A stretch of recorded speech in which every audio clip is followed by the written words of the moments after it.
Hello everyone, आपका स्वागत है अड्डा 24/7 क्लास 9 एंड 10 यूट्यूब चैनल पर।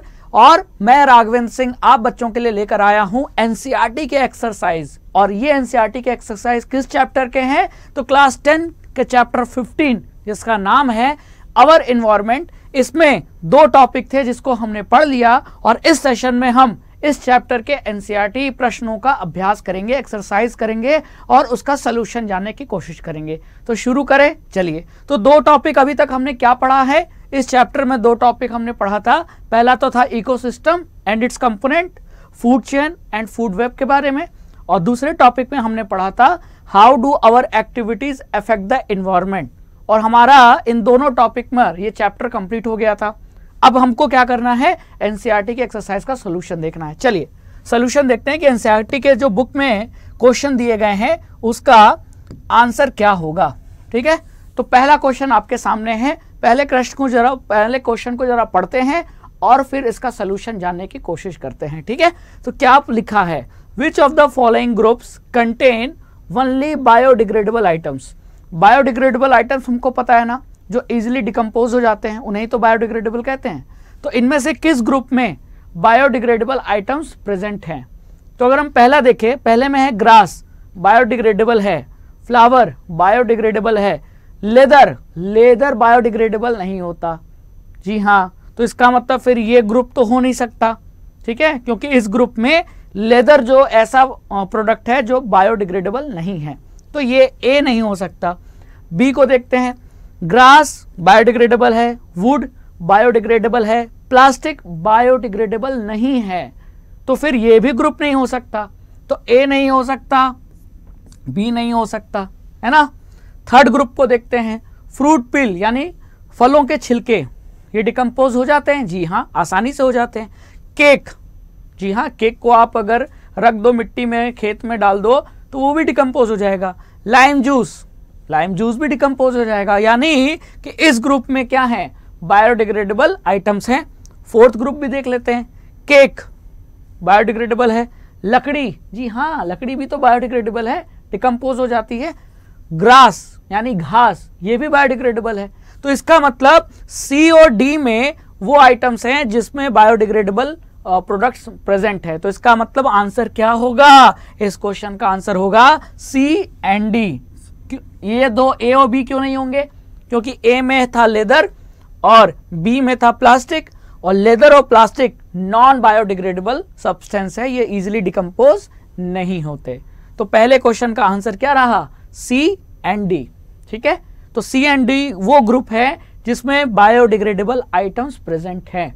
ठीक है बच्चों, तो पहले क्वेश्चन का आंसर देख लिया। अब आते हैं नेक्स्ट क्वेश्चन पे। ठीक है, नेक्स्ट क्वेश्चन को हम पढ़ते हैं। तो देखो यहाँ आइटम्स दिए हैं ना, प्लास्टिक और लेदर, ये बायोडिग्रेडेबल नहीं होते। ठीक है, चलिए तो दूसरे क्वेश्चन को बच्चों आप लोग पढ़ो और फिर पढ़ने के बाद आंसर देने की कोशिश करो।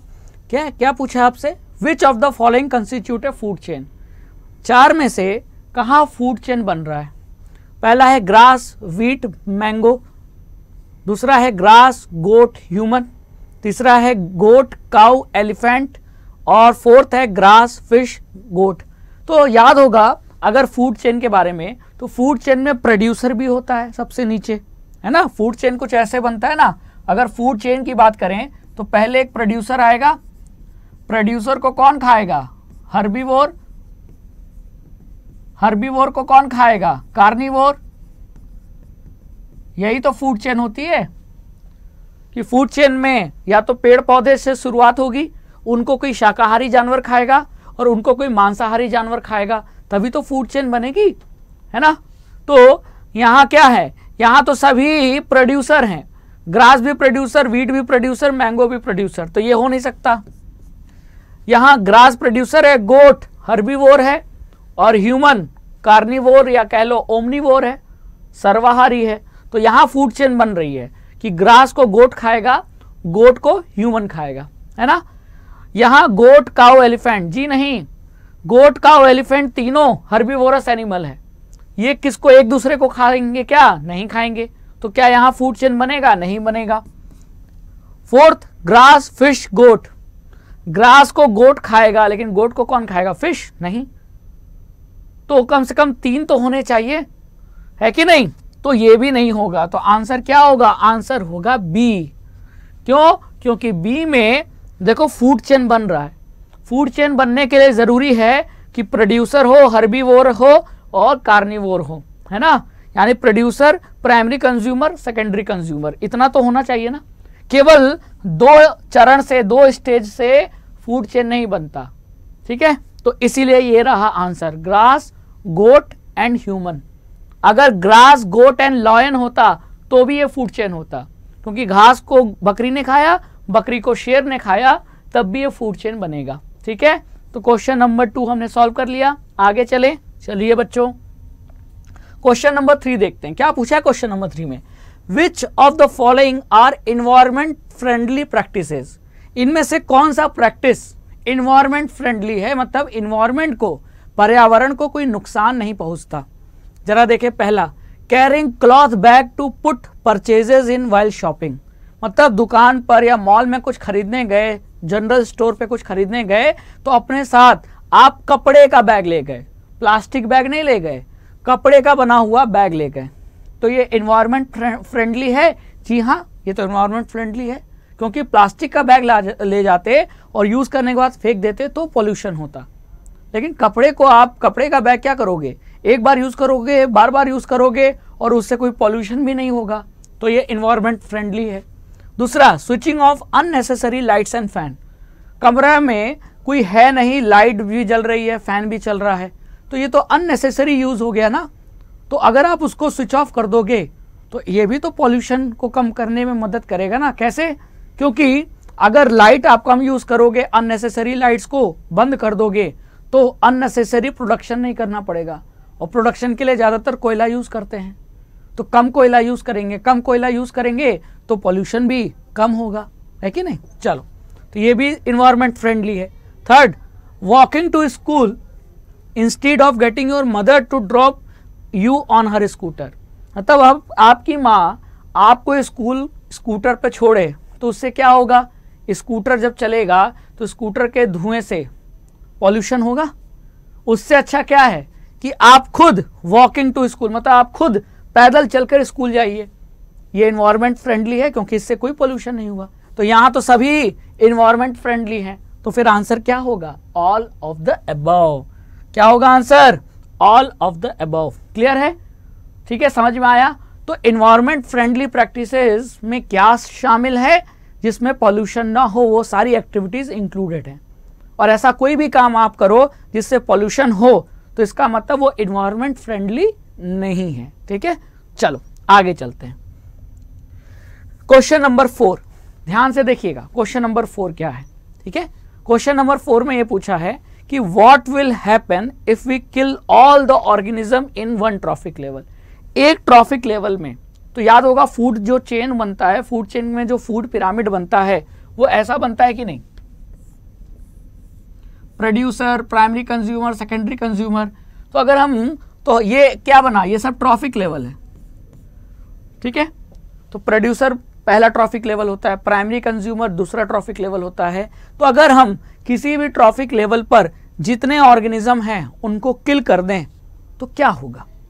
मतलब मान लो कि सारा शाकाहारी जानवरों को हम हटा दें, धरती से मार दें, तो पेड़ पौधे बचे, और पेड़ पौधे के बाद सीधे मांसाहारी यानी कार्निवोरस एनिमल। सीधे बीच में से हमने शाकाहारी जानवर जैसे कि गाय, भैंस, बकरी सबको हटा दिया, घास खाने वाले जितने जानवर है, पेड़ पौधों को खाने वाले सारे जानवरों को मार दिया। ठीक है, अब क्या है? या तो प्लांट्स हैं, नहीं तो प्लांट्स के बाद क्या है? सीधे मांस खाने वाले जानवर हैं। तो बीच में आपने फूड चेन को क्या कर दिया? तोड़ दिया। तो फूड चेन को जब तोड़ दिया तो एनर्जी का जो फ्लो होता है वो किधर से किधर होता है? प्लांट से यानी प्रोड्यूसर से हर्बीवोरस यानी प्राइमरी कंज्यूमर तक, फिर प्राइमरी कंज्यूमर से कार्निवोरस यानी सेकेंडरी कंज्यूमर तक। तो इसी डायरेक्शन में एनर्जी का फ्लो होता है ना। अब बीच में से अगर मैं सारे ऑर्गेनिज्म को किसी ट्रॉफिक लेवल से गायब कर दूं तो एनर्जी का फ्लो क्या हो जाएगा? रुक जाएगा ना। अगर मैंने शाकाहारी यानी कि प्राइमरी कंज्यूमर यानी कि हर्बीवोरस जो कि सेकेंड ट्रॉफिक लेवल पे आते हैं, है ना, हर्बीवोरस किस लेवल पे आते हैं? सेकेंड ट्रॉफिक लेवल पे आते हैं। तो मैंने सेकेंड ट्रॉफिक लेवल से सारे हर्बीवोरस एनिमल को हटा दिया, मार दिया, तो बच गए प्लांट्स। और प्लांट्स के बाद सीधे क्या आएंगे, सेकेंडरी कंज्यूमर कार्निवोरस एनिमल जैसा कि शेर। तो अब बताओ, शेर क्या पौधों को खाएगा? शेर तो गाय या बकरी खाता था, वो उसको तो हमने मार दिया। तो प्लांट्स के पास जो एनर्जी है वो क्या लॉयन, टाइगर या ऐसे मांसाहारी जानवर यानी कार्निवोरस एनिमल्स तक ये एनर्जी ट्रांसफर होगी? नहीं होगी। एनर्जी तब ट्रांसफर होगी ना जब वो उसको खाएगा। तो बीच में बकरी को हटा दिया तो बच गया घास और शेर। तो क्या शेर घास को खाएगा? नहीं खाएगा। तो घास यानी प्लांट में जो एनर्जी है क्या शेर तक जाएगी? नहीं जाएगी। तो शेर कितने दिन जिंदा रहेगा? मर जाएगा। एक तो ये इफेक्ट पड़ा है कि नहीं? तो वही लिखा है, the various level in food chain at which transfer of food और energy takes place are called trophic level. तो फूड चेन में जो अलग अलग लेवल्स हैं उन्हें ट्रॉफिक लेवल कहते हैं, जहां एनर्जी का क्या होता है, ट्रांसफर होता है और हमेशा यूनिडायरेक्शनल होता है। अगर हम एक ट्रॉफिक लेवल के सारे ऑर्गेनिज्म को मार देंगे तो फूड चेन ब्रेक हो जाएगी। फूड चेन क्या हो जाएगी? ब्रेक हो जाएगी। एनर्जी का फ्लो रुक जाएगा और एनर्जी का फ्लो रुक जाएगा तो जो हमारे धरती का इकोलॉजिकल बैलेंस है वो बिगड़ जाएगा। शाकाहारी जानवर मर जाएंगे तो मांसाहारी जानवर भी तो एक ना समय आएगा कि क्या हो जाएगा, मर जाएंगे, है ना। फिर the flow of energy from one trophic level to another trophic level will stop which will affect the survival of organism belonging to next trophic level. मतलब अगर हम शाकाहारी जानवरों को मार देंगे तो एनर्जी का फ्लो रुक जाएगा, फूड चेन ब्रेक हो जाएगी, जिससे जो मांसाहारी जानवर हैं उनके सर्वाइवल पे खतरा आ जाएगा ना। जब गाय बकरी है ही नहीं तो शेर क्या खाएगा? शेर भी मर जाएगा। तो सर्वाइवल, एक के जानवर के खत्म हो जाने से दूसरे ट्रॉफिक लेवल के जानवर भी खत्म हो सकते हैं, ये असर पड़ेगा। ठीक है, तो ये रहा क्वेश्चन नंबर 4 का आंसर। समझ गए ना।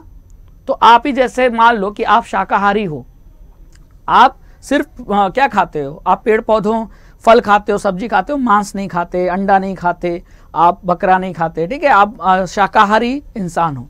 अब आप बताओ कि धरती से जितने भी पेड़ पौधे गेहूं चावल हटा दिया जाए, सिर्फ मांसाहारी चीज रह जाए, तो आप क्या जिंदा रहोगे? क्योंकि खाओगे नहीं, और खाओगे नहीं तो जिंदा नहीं रहोगे। तो यही होता है। ठीक है, समझ में आया। एक ऑर्गेनिज्म एक ट्रॉफिक लेवल पे अगर सारे ऑर्गेनिज्म को मार दिया जाए तो दूसरे ट्रॉफिक लेवल तक एनर्जी का फ्लो नहीं होगा, वो भी ऑर्गेनिज्म मर जाएंगे, उनका सर्वाइवल नहीं होगा और अर्थ का जो इकोलॉजिकल बैलेंस है वो बिगड़ जाएगा। क्लियर? ठीक है, चलो आगे चलते हैं। Question number 5। ठीक है, क्वेश्चन नंबर 5 को ध्यान से पढ़ते हैं। क्या पूछा है? Will the impact of removing all the organism in a trophic level be different for different trophic level? Can the organism of any trophic level be removed without causing any damage to the ecosystem? क्या पूछ रहा है? देखो ध्यान से पढ़ो। Question ये पूछा है कि अगर एक ट्रॉफिक लेवल के सारे ऑर्गेनिज्म को रिमूव कर दें, मार दें, तो बाकी जो अदर ट्रॉफिक लेवल है क्या उन पे असर एक जैसा होगा कि अलग अलग होगा? तो इसका आंसर क्या है? तो इसका आंसर है कि yes, there the impact will be different. Impact क्या होगा? डिफरेंट होगा।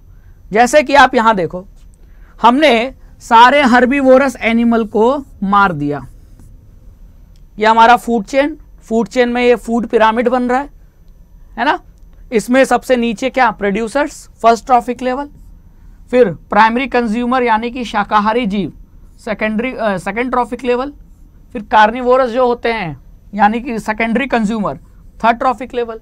तो हमने हर्बीवोरस एनिमल्स यानी कि प्राइमरी कंज्यूमर्स को मार दिया।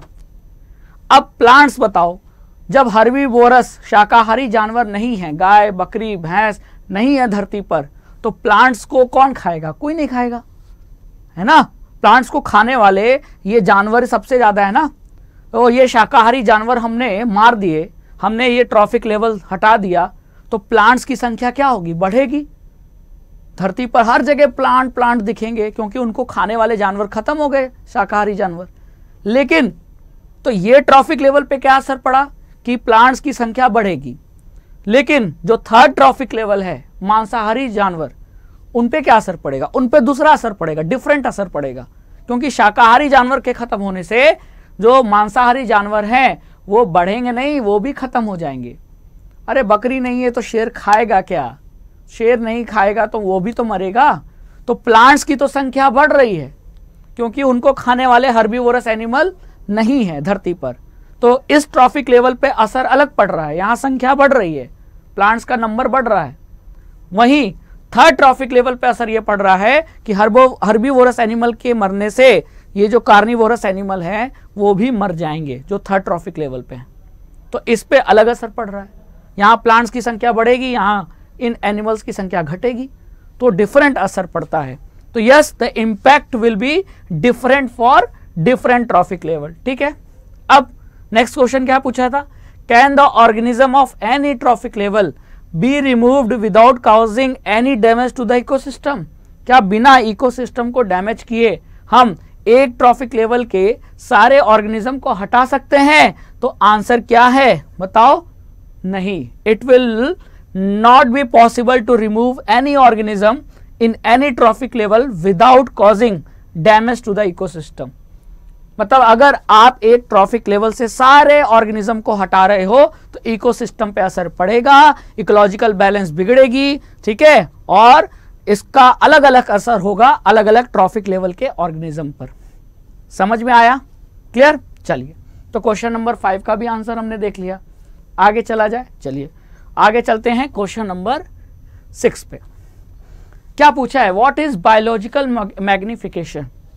और उसके आगे फिर पूछा है कि will the level of magnification be different at different levels of the ecosystem? तो इकोसिस्टम में एक फिनोमेना होता है बायोलॉजिकल मैग्निफिकेशन। तो इसके अगर इसको पढ़ना है तो फूड चेन याद करो, है ना। फूड चेन जैसे कि घास को बकरी ने खाया, बकरी को इंसान ने खाया, या बकरी को शेर ने खाया। ठीक है, तो हम मान के चलते हैं घास को किसने? बकरी ने खाया, गोट ने, और गोट को इंसान ने खाया। अब मान लो घास में कोई केमिकल आ जाएगा। मान लो कि किसान ने घास उगाते समय किसान ने कुछ केमिकल, कोई पेस्टिसाइड, कोई इंसेक्टिसाइड छिड़का, स्प्रे किया किस पे? घास पे। और वो इंसेक्टिसाइड में, जो पेस्टिसाइड में केमिकल था, वो ग्रास में चला गया। ग्रास को खाया किसने? गोट ने। तो ये केमिकल अब उसके शरीर में चला गया, है ना। और फिर गोट को इंसान ने खाया तो वो केमिकल फिर इंसान के शरीर में चला गया। तो ये जो फूड चेन है, इस फूड चेन का जो अलग अलग स्टेप है ना, अलग अलग लेवल है, ट्रॉफिक लेवल, उसमें लगातार इन केमिकल्स का जो कंसंट्रेशन होता है वो सक्सेसिव लेवल पर बढ़ता जाता है, मैग्नीफाई होता जाता है। इसी फिनोमिना को क्या कहते हैं? Biological magnification. मान लो कि प्लांट में 1 ग्राम केमिकल था, तो जो गोट में आएगा तो 10 ग्राम हो जाएगा। फिर प्लांट से जब किस में जाएगा? जब गोट में, प्लांट से बोल रहा हूं, गोट से जब किस में जाएगा? ह्यूमंस में जाएगा तो 100 ग्राम हो जाएगा। तो 1 से 10 ग्राम, 10 से 100 ग्राम। तो केमिकल्स का जो कंसंट्रेशन है वो किसी फूड चेन के सक्सेसिव लेवल पर लगातार बढ़ रहा है ना, यही फिनोमिना बायोलॉजिकल मैग्निफिकेशन कहलाता है। क्लियर? तो देखिए डिफिनीशन देख लेते हैं, क्या लिखा है? द एंट्री मतलब आना और एक्युमुलेट हो जाना, किसका? The entry and accumulation of harmful chemicals at each trophic level in food chain. जैसे मैंने एग्जांपल जो लिया वो किस फूड चेन का लिया? Grass, goat and human. तो ग्रास में किसी हार्मफुल केमिकल की एंट्री हो जाती है, और ग्रास से जब वो गोट में जाता है तो उसका कंसंट्रेशन बढ़ जाता है। फिर गोट से जब ह्यूमंस में यानी नेक्स्ट ट्रॉफिक लेवल पे जाता है तो फिर कंसंट्रेशन बढ़ जाता है। तो इसी फिनोमिना को बायोलॉजिकल मैग्निफिकेशन कहते हैं। ठीक है, समझ में आ गया? अब नेक्स्ट क्या पूछा था? The will the levels of this magnification be different at different levels of the trophic of the ecosystem? जी हाँ, yes, it increases with each successive level. मतलब ग्रास में अगर देखो, जैसे मान लो छोटी मछली को, कीड़ों को कौन खाया? मछलियों ने। मछलियों को बड़ी मछली ने खाया, बड़ी मछली को इंसान ने खाया। तो यहाँ अगर 1 ग्राम है तो यहाँ 10 ग्राम हो गया, यहाँ 10 से 25 ग्राम हो गया, यहाँ 100 ग्राम हो गया। तो केमिकल की जो मात्रा है ना, वो फूड चेन के हर ट्रॉफिक लेवल पर इसका जो अमाउंट है वो लगातार बढ़ रहा है मतलब मैग्नीफाई हो रहा है। तो इकोसिस्टम में जो फूड चेन होती है, उस फूड चेन में जो केमिकल का कंसंट्रेशन होता है वो हर ट्रॉफिक लेवल पे सेम नहीं होता, डिफरेंट होता है।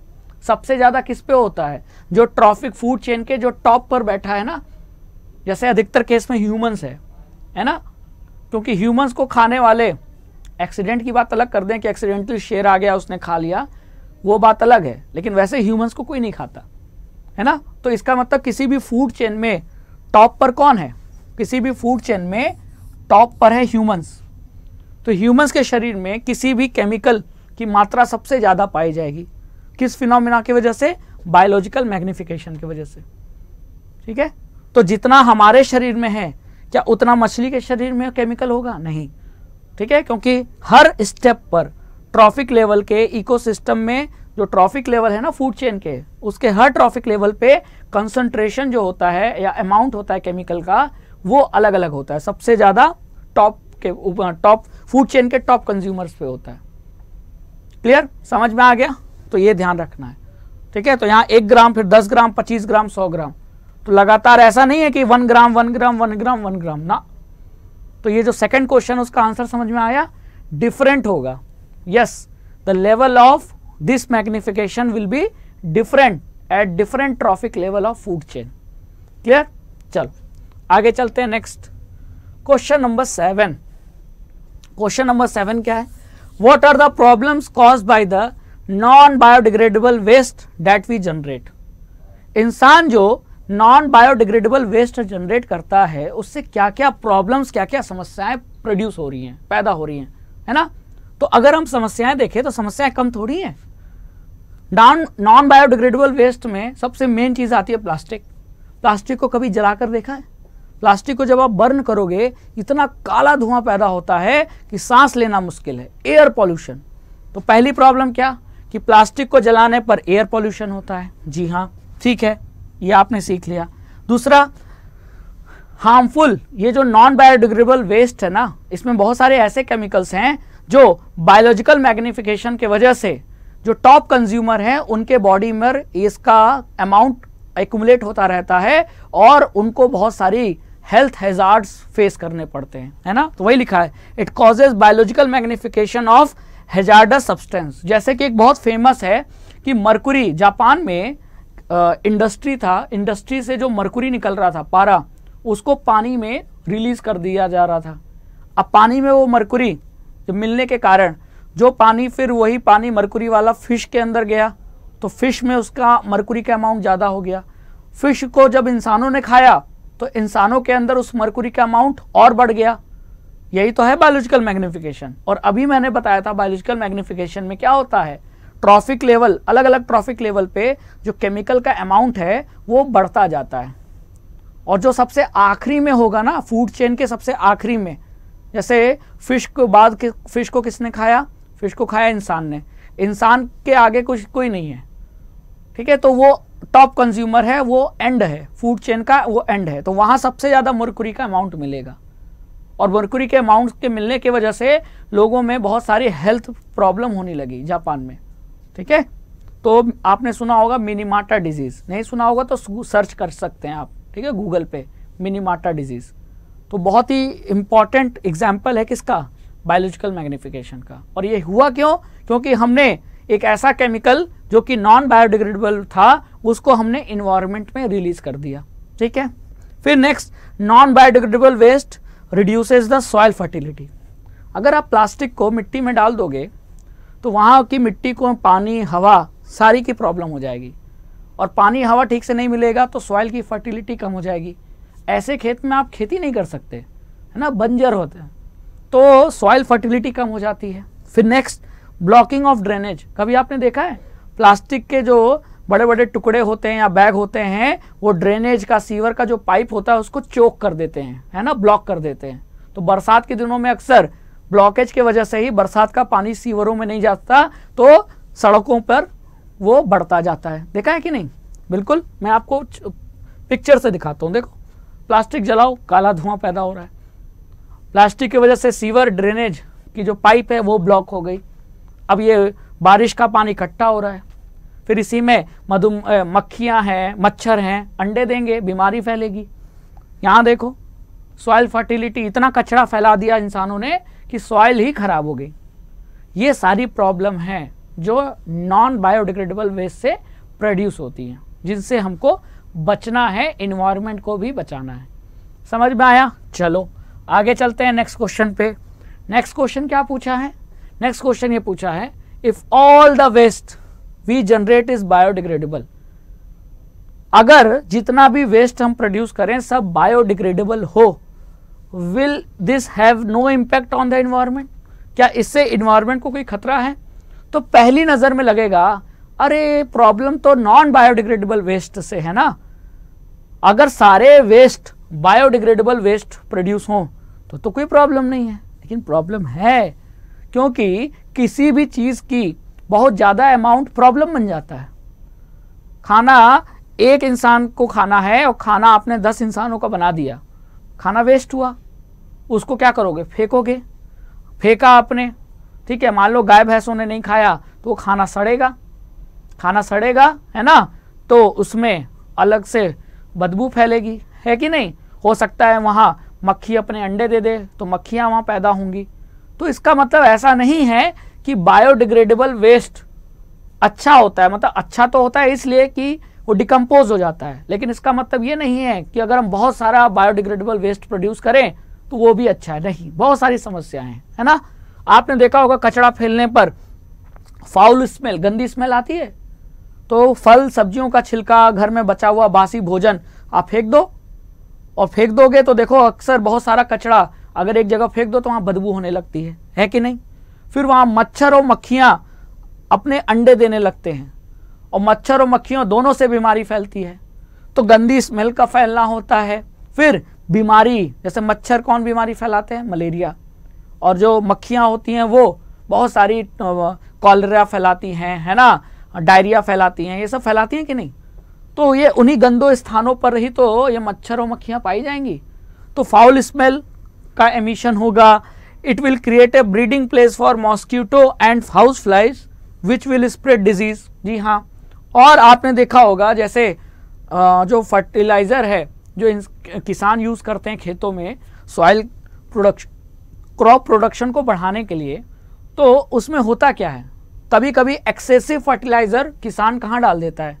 जो फार्मर है वो एक्सेसिव फर्टिलाइजर खेतों में डाल देता है।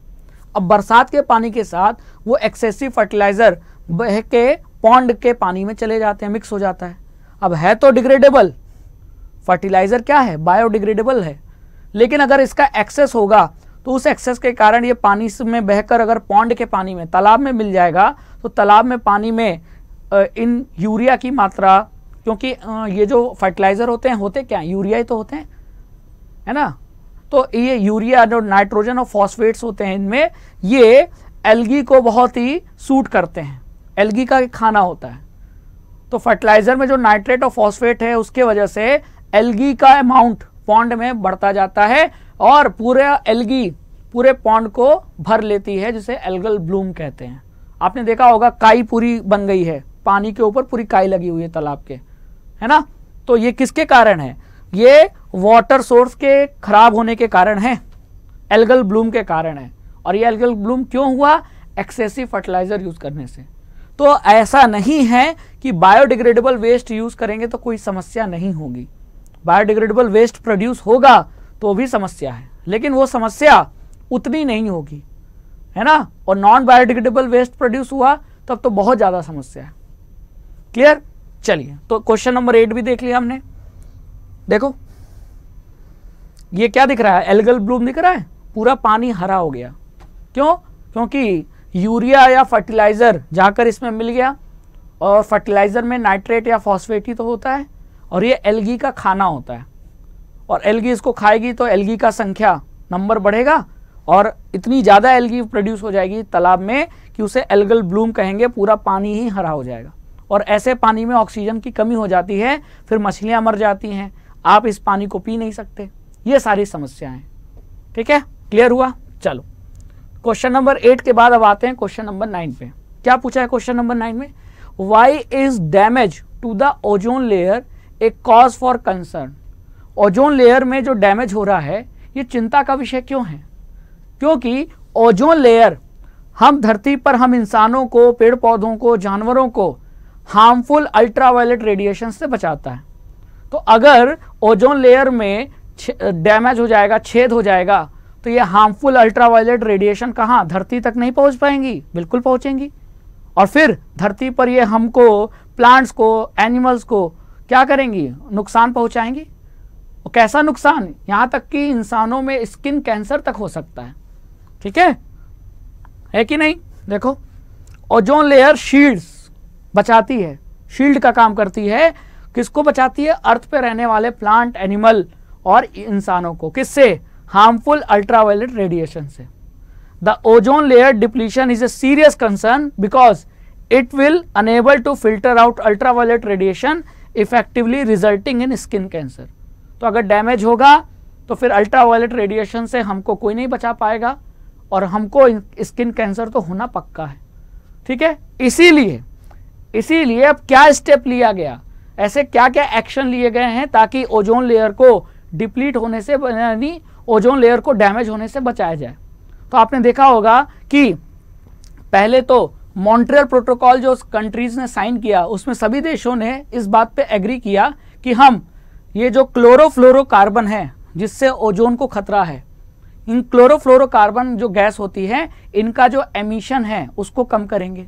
दूसरा, पहले क्लोरोफ्लोरोकार्बन का उपयोग रेफ्रिजरेटर में होता था, तो अब ये डिसाइड हुआ है, सभी कंपनियों को बोला गया है, जितनी भी कंपनीज वर्ल्ड में हैं जो रेफ्रिजरेटर यानी फ्रिज बनाती हैं, उनको ये साफ साफ बोल दिया गया है कि अब आप ऐसा फ्रिज बनाओगे जिसमें क्लोरोफ्लोरोकार्बन गैस का यूज ना किया जाए ताकि ओजोन लेयर डैमेज ना हो। तो देशों ने मिलकर ये एग्री किया है कि हम क्लोरोफ्लोरोकार्बन का एमिशन कम करेंगे। दूसरा, कंपनीज को भी क्लियर कट इंस्ट्रक्शन दे दिया गया है कि आपको CFC फ्री रेफ्रिजरेटर्स यूज करना है, बनाना है। ठीक है, तो इन स्टेप से हम डैमेज होने से रोक सकते हैं किसको? ओजोन लेयर को। ठीक है, तो ये रहा हमारे क्वेश्चन 9 का आंसर। और इस तरीके से एनसीईआरटी की एक्सरसाइज के सारे सॉल्यूशन हमने देख लिए, हमने इनको अच्छे से सॉल्व भी कर लिया और समझ भी लिया। इसी तरह एनसीईआरटी एक्सरसाइज और कंसेप्ट को पढ़ने के लिए अड्डा 24/7 क्लास 9 और 10 यूट्यूब चैनल के साथ बच्चों जुड़े रहिए और साथ में पढ़ते रहिए। तब तक के लिए थैंक यू सो मच।